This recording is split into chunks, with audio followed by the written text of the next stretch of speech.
Truth be told, when I wonder what the future holds, it takes me out of the present. New moon waxing, full moon waning, crescent.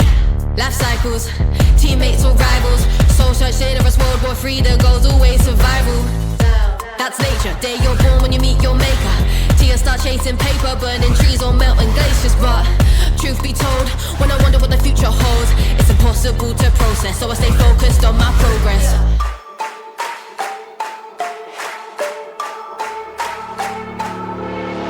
Welcome to a new edition of Triple Captains, a new podcast that tells you about the tips, tricks, entertainment, banter, humor, and rivalry.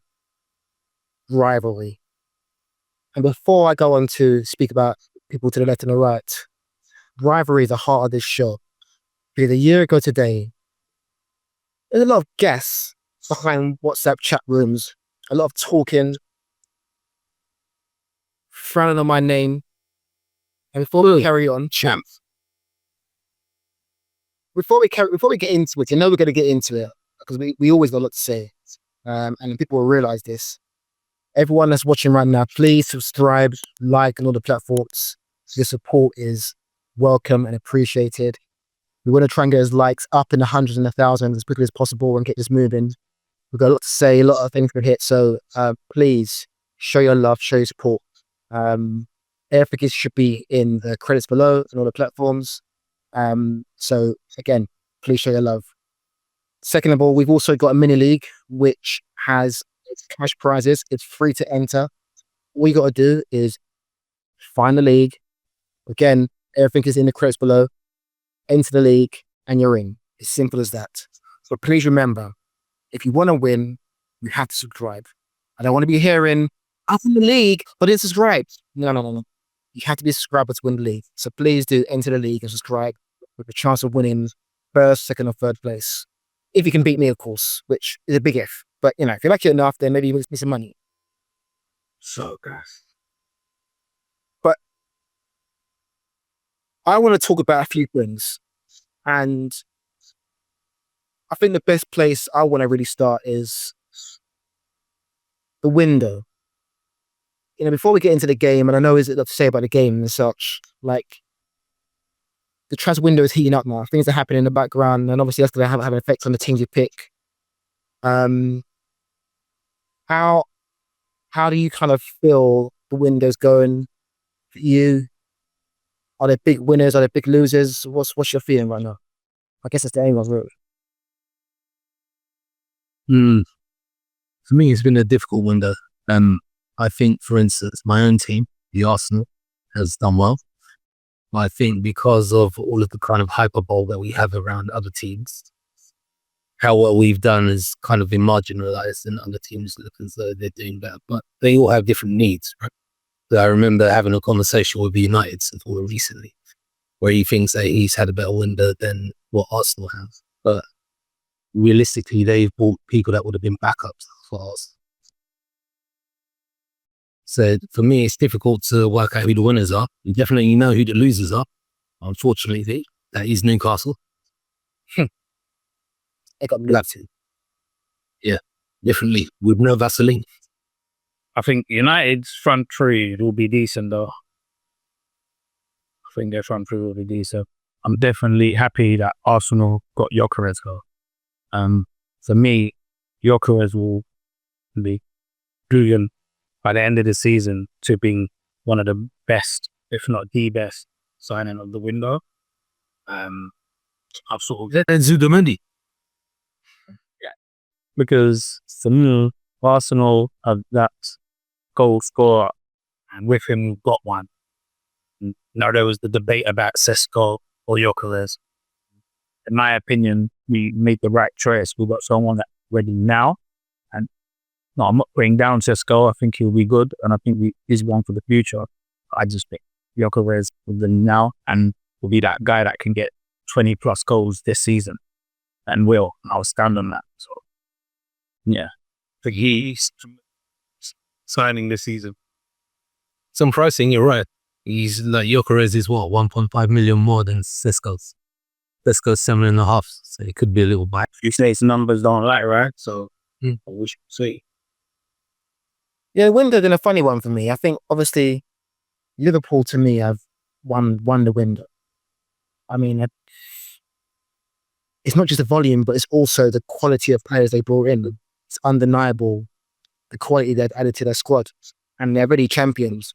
I do think like them winning the league by a big gap, I don't think was a true reflection in terms of the gap between them and Arsenal. I think Arsenal, had they had their full team on the pitch last season, it would have been a much tighter league, and they possibly could have won it. Maybe Liverpool would still won the league, but I think that differential between the two teams isn't as big as what people made it be. Having said that, you know, they've brought in world-class players. Tim Burts is one of the best players in his position in the world. I like the fullback for Liverpool, but I wouldn't go with their defense unless they do sign Gay from Palace. That's just me.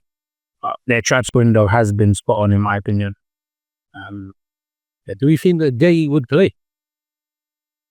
The thing is, I don't see why buy him for him not to play.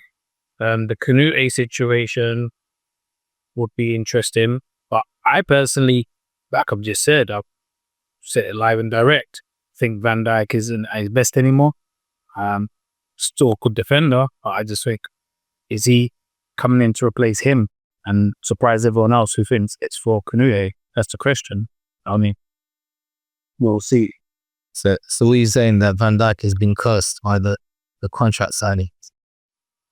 That cool. I've just noticed that he's been making a lot of these sort of mistakes, like,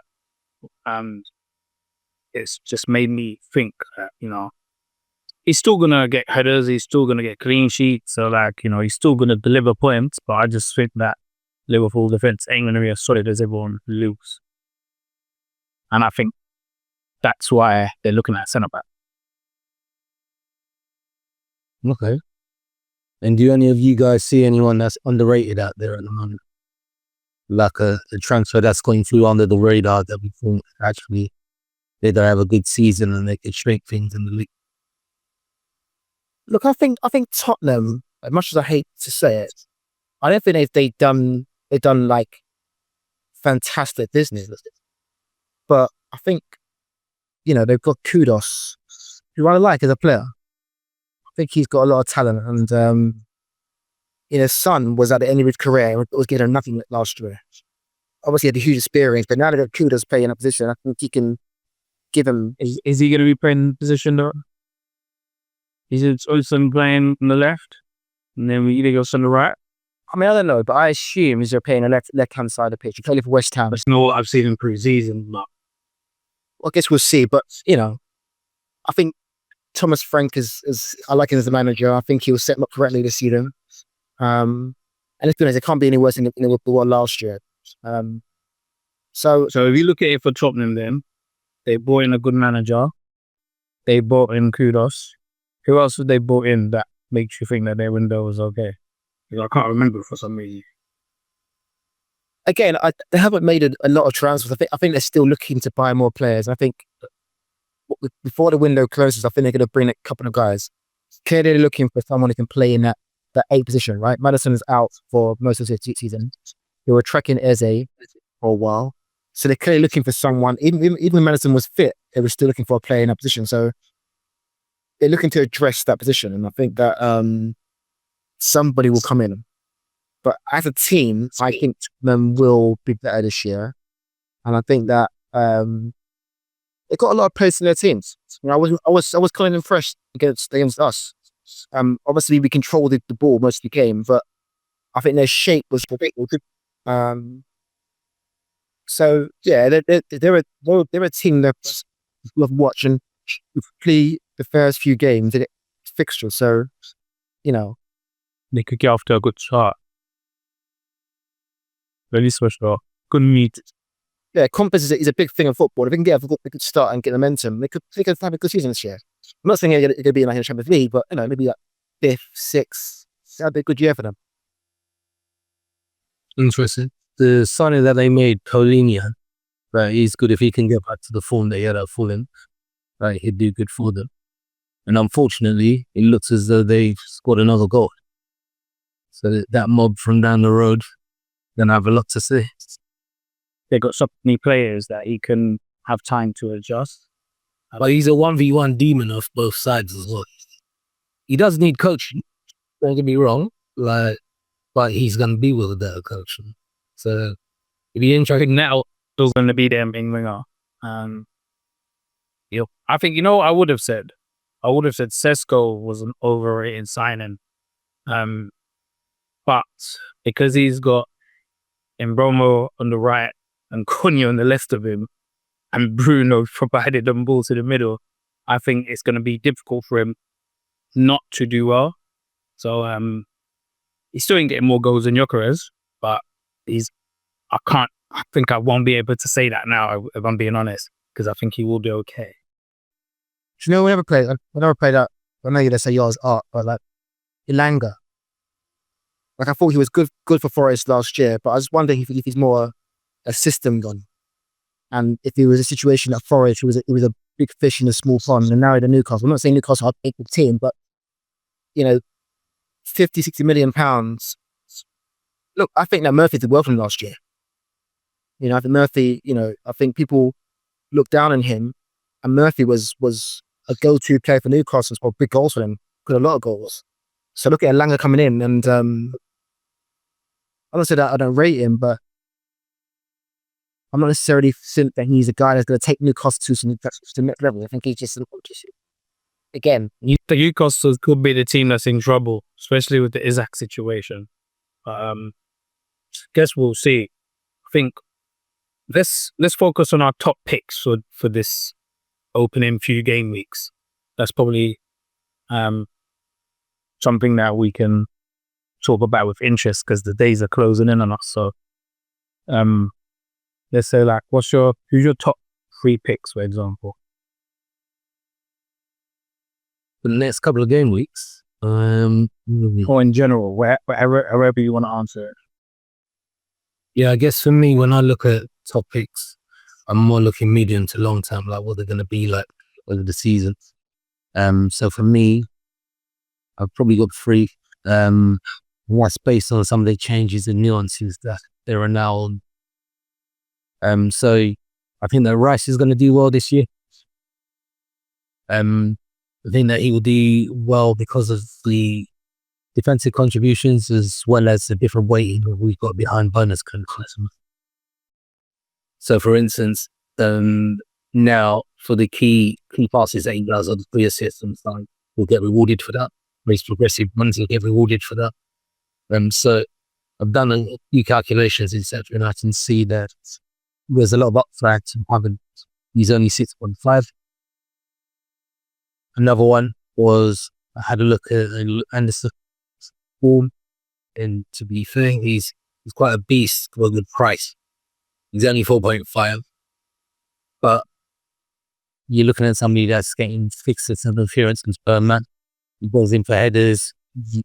He's got a lot of those long raking diagonal balls in him that Van Dijk used to be famous for. These things again will all help to the lead to getting those extra 1 point might be useful. And then my wild pick for it really is Paquetá. I think that he'll be the most creative player for us, as well as he provides defensive support. So those are people that I look at that think, okay, over the season, medium to long term wise, I can see an uplift. For Rice, it looks like there's an uplift of around about 30 to 35 points. And you've got something little key. If Arsenal bring in like Eze, which might happen, and he plays in that kind of like, well, he could play in the left, but his real position is left centre mid, right? But do you think that might affect his minutes, as in Rice? I think that Rice will be playing, we know what happened. They'll find a way to put him on the pitch. Could have had his minutes, but in reality, I can only deal with a bird in hand at the moment rather than a bird in bush. Fair enough. I think for me, Rice definitely is someone that, for his price point, he's a very, very worthy pick. And I thought about him and picking my team. He is on a 6, like you said. My 3, I've gone a different way. I've kind of gone for that 1 obvious guy and 2 sort of wild cards. So get the obvious right out of the way. Saka. Now you look. I understand that Saka is someone that is a person that achieves a lot of points every year. But the reason why I picked him is because when I look at some of these picks I see online, most of the shapes people have got generally got Palmer and Salah, and they, because of the traits financially, they leave out Saka. And I think that we just can't leave this guy your team. This guy is a goal and assist machine. So, I think want to try and get him into your team somehow, some way. And I know they've got hard games, but generally speaking, good things from Arsenal come through him. But Stills on penalty, well, they might changed, but Saka's is such an important player for Arsenal. It's very difficult, that one, because I've got him in my team currently, and it's like I'm stuck between the fixtures. Do I want to keep him or don't get rid of him? But long term, if he can just start off good, you've already got him, because people are going to want him eventually, because as we said, like as a long-term Dick, he's consistent, and he will be one of the main factors in us getting goals. Do you know what's interesting? And this is more of a kind of an analytical view on Saka. Back in the last season, and even the last game I came in pre-season, I've noticed that he sort of slightly changed the way that we attack sometimes. So I saw a few more long balls over the top from Arsenal this season. And also I saw Saka taking up more sort of central positions. Obviously in years gone by, he was more a touchline winger, and we sort of played that way where we kind of had him on a wide right, and we did sort of like a triangle combination with him, with Odegaard, Benny Blanco, White, and Saka. But I've noticed in the last sort of, few months, he's taking up more sort of central positions. So if he's going to get himself into those areas of the pitch where he can hurt teams and score more goals, we might see an elevation in his game. So I think he's someone that has got levels to go in his game. He's a fantastic player anyway, right? But I think he still has more to go. But so someone that I think that he's not my team at the moment. We'll go into it later on, but I'm trying to find a way to win my team. Well, my second pick is Joe Perreault of Leeds. Someone who hasn't really spoken about a lot on the streams or around. And I think that it's strange to me because here's a guy who they took goal score last year for Leeds. He's someone who, Leeds as a team score a lot of goals. They're an attacking team. They play very well on a counter attack. And if in a league where most teams that play against will have the ball, I think they're set up to score a lot of goals. They can see a lot of goals, but I think they'll score a lot of goals. I think Perreault will be in the mix. And at 5.5 million, if it's about 12 to 15 goals, that's a great return for his price point.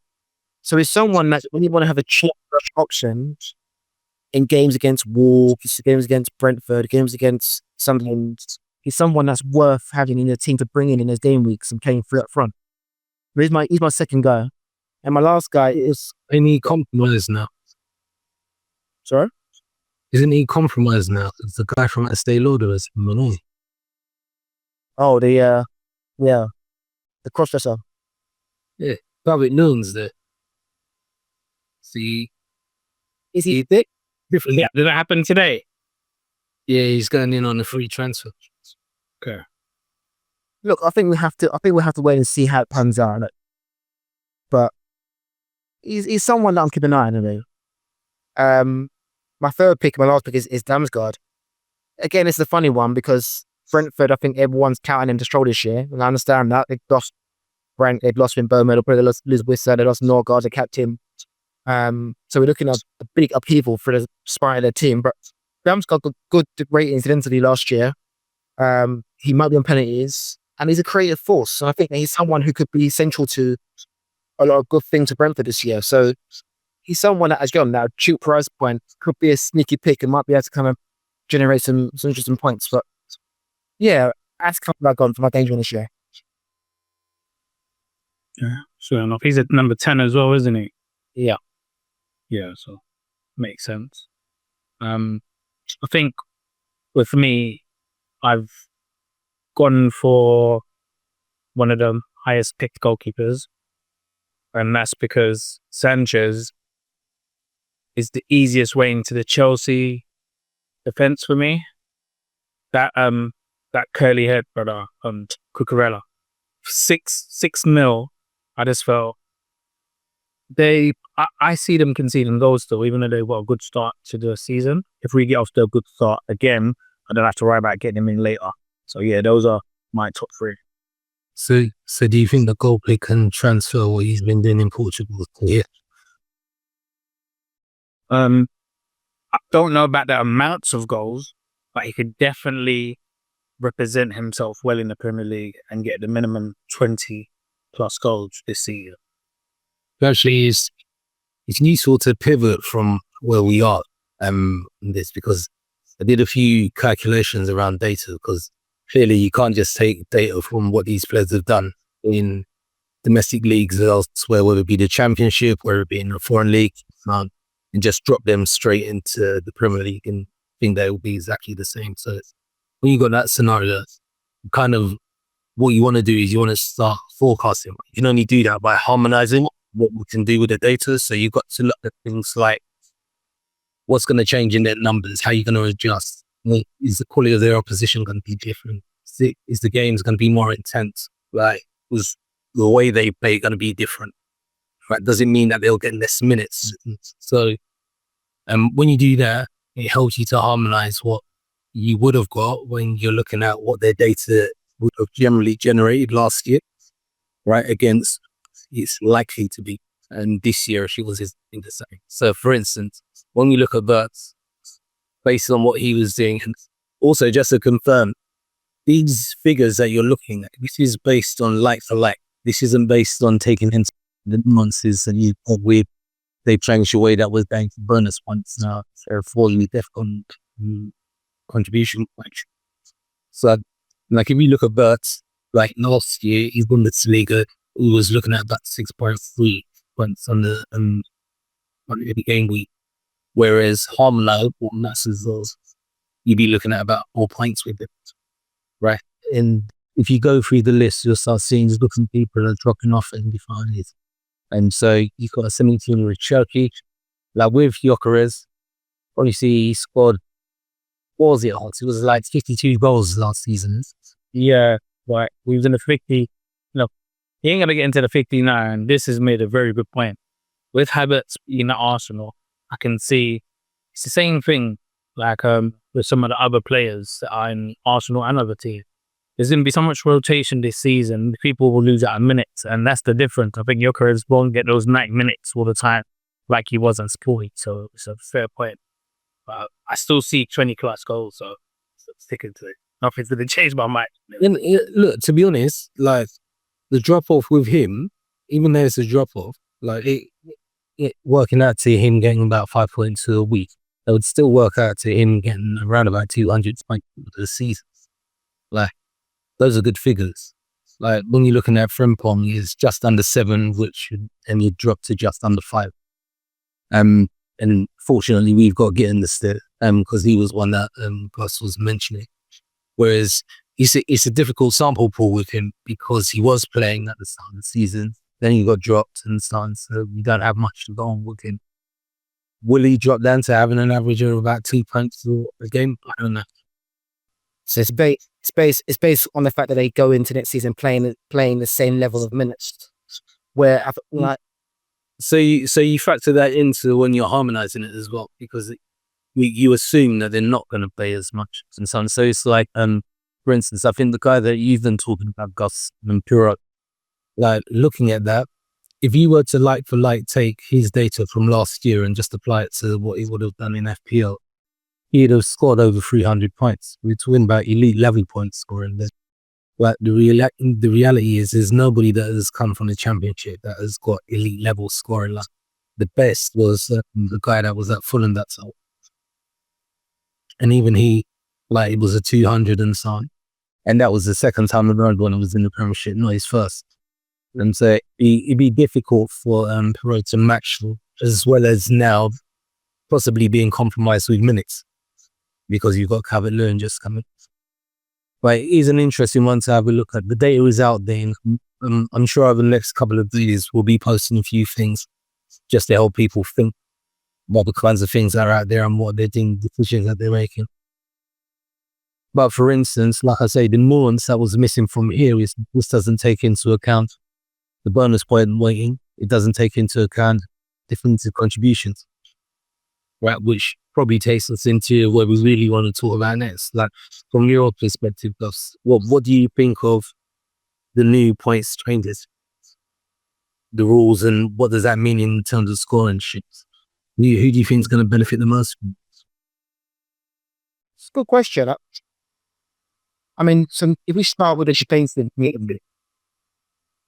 I'm not entirely sure it's going to have the huge impact that people think it's going to have. The thing is, yes, someone like Tarkowski might have got 44 more points last week, but you're not going to have Tarkowski in your team from the start of each. So in terms of the uplift that would have been for your team, I don't think it's going to be as drastic as what the game would make you believe it would be. So, look, I think that there's always new change to the game, and I know that the creators of FPL are trying to innovate and trying to change the things and trying to keep people moving and not getting them settled into the rules, and want to try to make it more inclusive, and I get all that. I just think if you're going to make this change, I think give it 4 points. Make it really be as of, whoa, okay, now I've really got instead of these players. I think 2 points doesn't move the needle for me. I think it's just a bit too like blur for me. I think it's fair though, to be honest. I don't think they should over give for points or defensive things, because it's like they don't do that with midfielders when they're doing midfielder things. So it's like, it would have been overkill, but oh yeah, give you 4 points because you got this amount of intersections or what.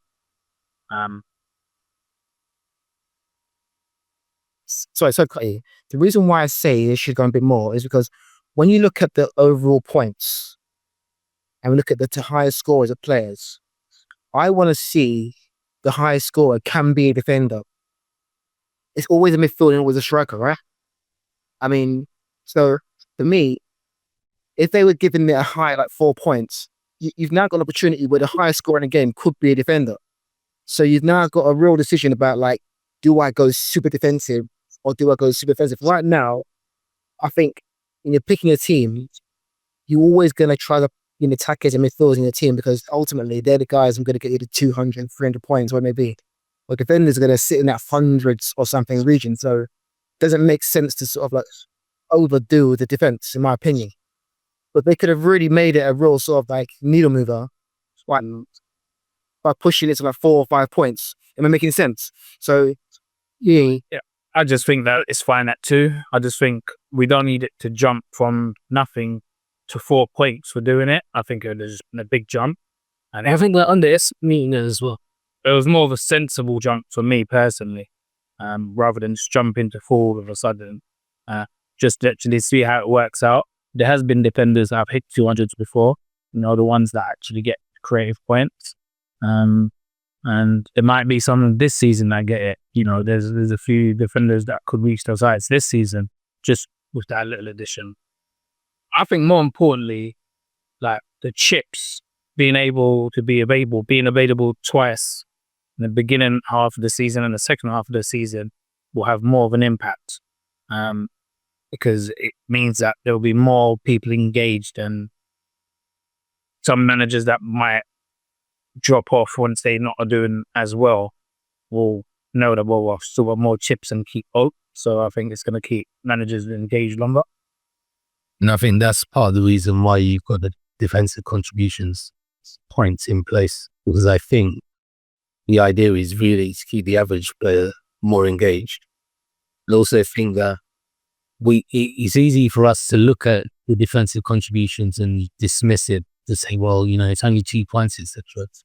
But if you look at a player, for instance, in this right, you got the defensive contribution, so you got the extra 2 points, you got the 2 points for actually just insistent.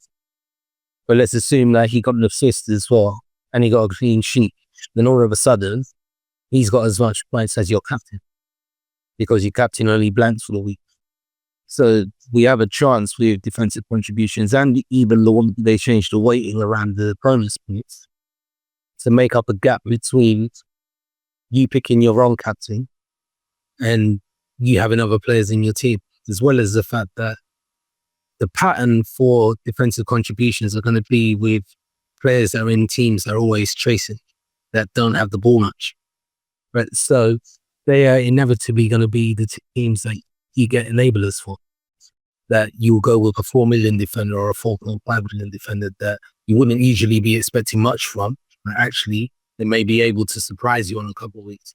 It's useful for bench boosts and so on. So I think they're good additions. Like, it's just realistically, you need to be working on patterns and trends to understand when's the right time to rotate them in. Look, end of the day, I mean, what it does is that when you're looking at 4.5 million defenders, for example, I'm going to pick ones that can get those contributions, the ones that can't. So what it does is it separates at each level who you're going to pick, right? I'm going to a Tarkovsky over another defender because he's got more potential to score points. But your point in terms of like he could get 2 points bonus and any bonus points, and it's a lot of things person to get match your captain. Like it's a lot of things that has to go right to kind of make it really impactful for me. And I could be wrong. But if you pick your captain blanks, right? So you got 4 points from him. But you got a defender that got you defensive contributions, you got an assist and a clean sheet, you got more than your captain. That's gonna happen. Yeah, but take away your defensive points. Cool. It's there. I'm saying if Banter gets me a clean sheet, he gets me assists, he's getting big points anyway. Like 2 extra points is he gonna allow? Oh, he's got 14 points, not 12. Like it's not like what's the big deal? You should give him the lead, me.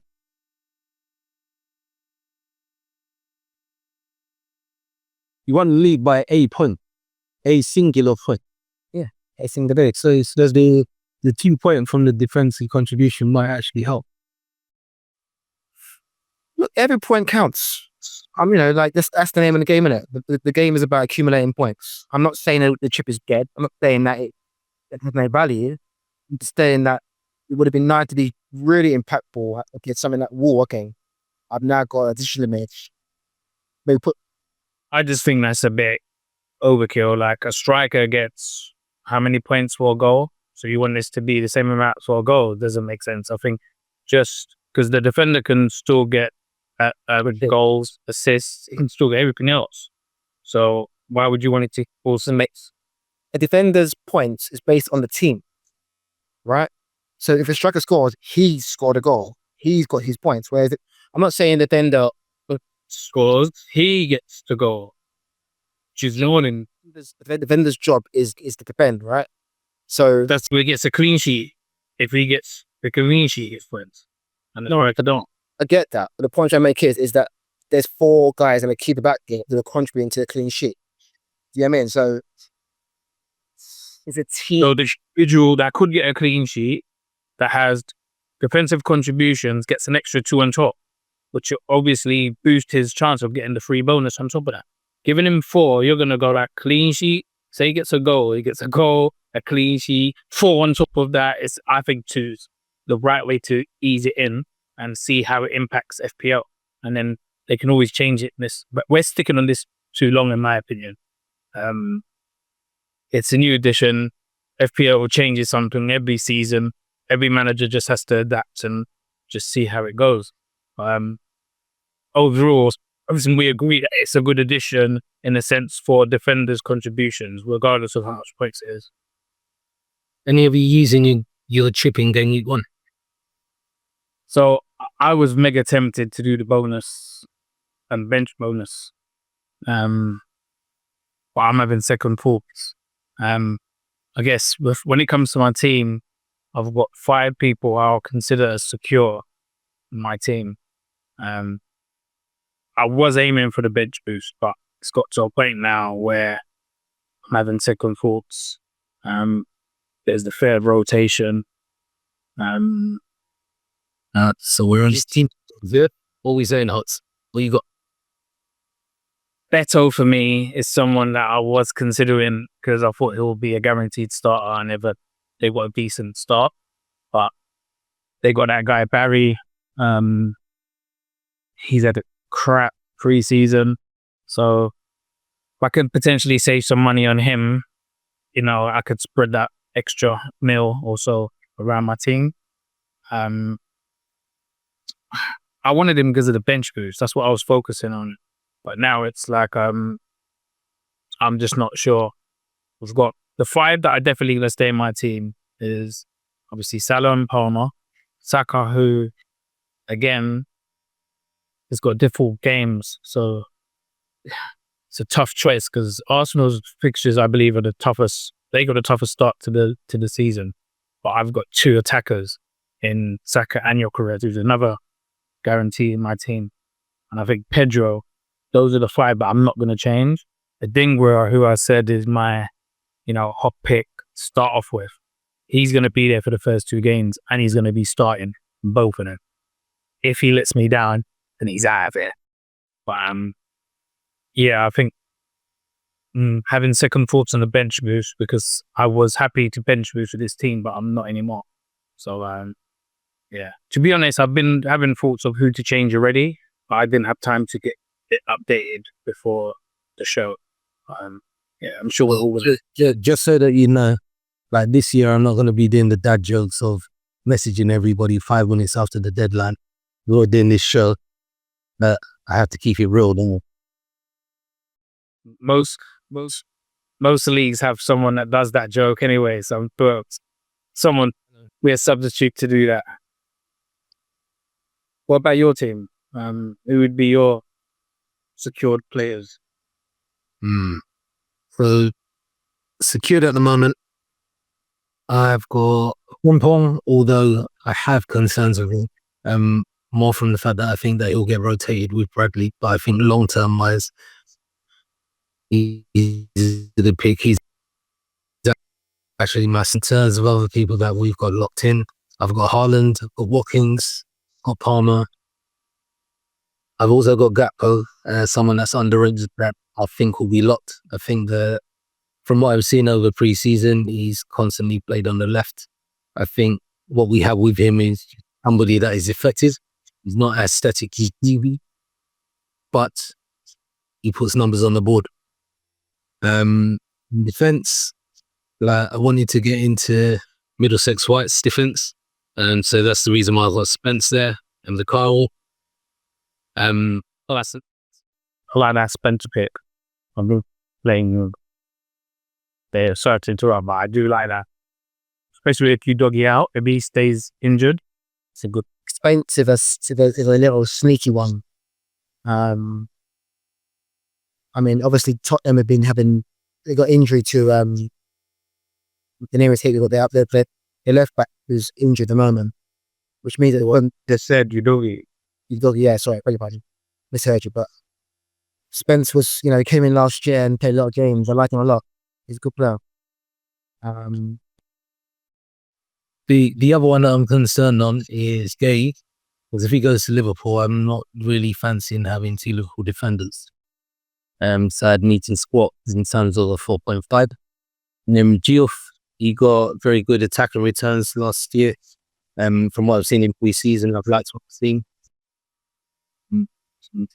Then you can see for yourselves, Haaland goes about speaking. Fernandes, I think that he's good for dueling both sides of the coin, whether it be defensive contributions or actually the quest for bonus points. And Arias, I think that he'll do well. He's locked into Wolves. He'll be I see you opted for Haaland over Salah, so I like that. Yeah, they got a lot of people who's gone Haaland over Salah or Salah over Haaland. Some have got 2, but it's interesting to see that he opted against to start with. So, Jester. I mean, I've gone a slightly different way, I guess. I've gone like with you, Hots. I've gone with the Palmer Salah route. Salah always delivers beginning of the season. I know he's not been great in preseason, but to me, once the lights shine bright, he steps up. So to me, he's a locked in for me, 100%. Palmer's locked in. Chelsea have got great games. Like, he's a penalty taker. He plays most minutes. He's locked in for me. Rodgers was locked in, but I'm seeing in the game he's currently in a yellow arrow, which I don't know if it's a bad injury. I've got to look into to see how bad it is, but No, he was in training today. so assuming he's fully fit, it's not, Yellows was 9.5, bro. You know, yeah, I mean, at £7 million and Villa have got good games, to me, he has to be in the team. I mean, he's a certainty. So those three midfielders are definitely my team. And I would also say the other one locked in for me is Pedro as well. Pedro has been great since being at Chelsea. 7.5, I think he is the best 7.5 in the game as it currently stands. So, and I think it's important to hit certain price points in your team to cover any change you might want to make early on. So I think it's important to have someone at that price point. I think he's the one to have. And my last definite pick, I think, and that I have my team is probably going to be Watkins. It was a tough choice between Watkins and Gyökeres. Gyökeres is my guy, a bit like yourself. But again, Villa got good games, man. And they've lost Rashford now. So he's going to play games. He's been sharp in preseason. I think certainly at the start of the season, I'm going to have him in my team. So those are my 5 nailed-on players, I think. So what? Gyökeres is your guy now. I thought Sesko was your guy before the season started. For the record, for people that don't understand this foolishness that he's trying to perpetuate. All it's saying facts, bro. Stand on your word, innit? Well, you're not saying facts, actually. But No. So no. I can't even bother with you. Just finish your team. You're done. If you're going to state facts, say facts. You need Sesko and was talking, hyping him up. We were Gyökeres. Now, all of a sudden, he's our guy. Never you retire. So Arsenal were going to bring up Sesko. Doesn't mean he's my guy. I'm simply stating. He moved and said he's your guy. Well, you was wrong on that too. Because they didn't bring on, didn't they? So I know he's my guy. That's a whole different game. Yeah, no, let's not bring him in. You just said that you said that Arsenal bringing in Sesko. Did they bring him in? No. Yeah, that mean they bring him. Alright, cool. So you was wrong there. And you just now said our guy. I've never heard you talk about Gyökeres like he was your guy until he's been signed. So I'm just making that clear. That's fact. I've always wanted Gyökeres over Sesko. I just thought Arsenal would go the other way. So when you thought we were going the other way, whatever, man. Whatever. It's not even worth it. so what's really interesting is that, like, clearly there's particular players that everybody wants to have throughout their team. The only thing that I would say is, because many people will talk about this, like, sometimes people need to just accept that templates are templates for a reason. Like, if there is a player like a Palmer, for instance, that we know he scores X amount, don't need to fight it. Like, part of the reason why I got Ethan Lusty was because I did that. I kept fighting things, thinking, oh no, I've got this harebrained scheme. Actually, if I get this person in, he'll do this or he'll do that. Like, sometimes just go with the trend and what we know. Yeah, I think that's an important thing to think about, particularly at the start of the season. You can't win it at the start, but you can possibly lose it, right? I mean, there's many gay people now in the game who are tapped in, who are watching podcasts like ours, who are watching streams, getting all the information, who are signing up to various different sites, getting all the AI help. If you fall too far behind, you're not going to catch people. The people are too locked in. So I think it's important to make sure you have a combination of locked in, players who everyone's got, but also combined with some players who maybe you got a hunch for, but don't go too mad on the differentials because you could find yourself in trouble. That's my experience anyway. Talking about a lot of managers and podcasts and streams that managers are following, we've got our free mini league and it's got cash prizes. So I'm going to plug that right now. Cash prizes for the top 3. Like I said, free entry. The only catch, you need to subscribe. So, look it up in the link and join the mini league. It will be fun, and the league will be reviewed every week. So if you're doing well at that league, your team might get bigged up. But just remember, subscribe. Don't be one of those guys, as was said earlier, who's doing well mid-table near the end, gets into the cash places, and all of a sudden wants to subscribe. We will be monitoring the league. But yeah, definitely join that league. It's going to be interesting, and we'll get easy. You what's that? I said, please be aware, as Hots has said, if you do well, you may get bigged up, but equally, if you do pants, you will get bigged up. Correct. Yeah, indeed. Now actually brings us to us, right? Sir, how we all feeling? It's the Guffs. It's the tune. Feeling good, man. I'm feeling good about the season. I'm feeling good about mentally where I am right now. My team's not locked in 100%. There's still some little tweaks I'm gonna do. But I'm ready, man.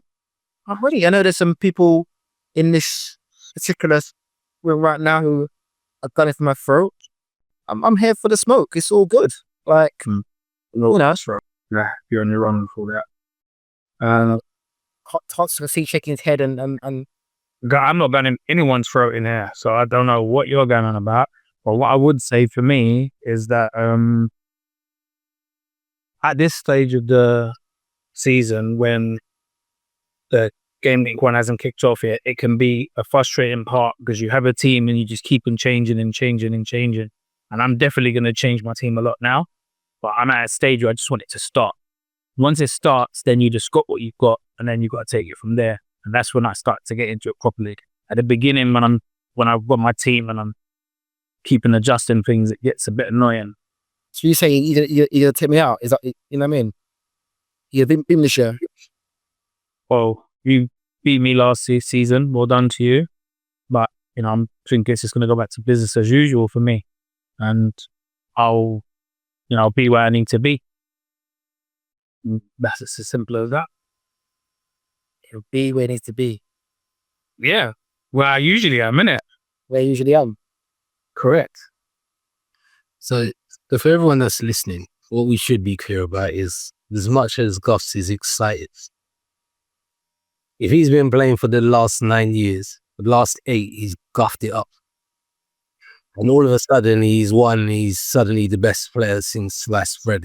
It's like being a really, really dead team, winning a trophy, and then thinking you're the best in England. I mean, do you work for them? Are you really Tottenham supporter in disguise? That's me. One term that you did something good. You know what? It's good. I like the fact that he's so gassed and everything like that. It's just going to be even better when the season unfolds and you get humbled. So for me, even down to, we've spoken about podcasts for many years. All of a sudden, you won and podcast has come true. So it's good.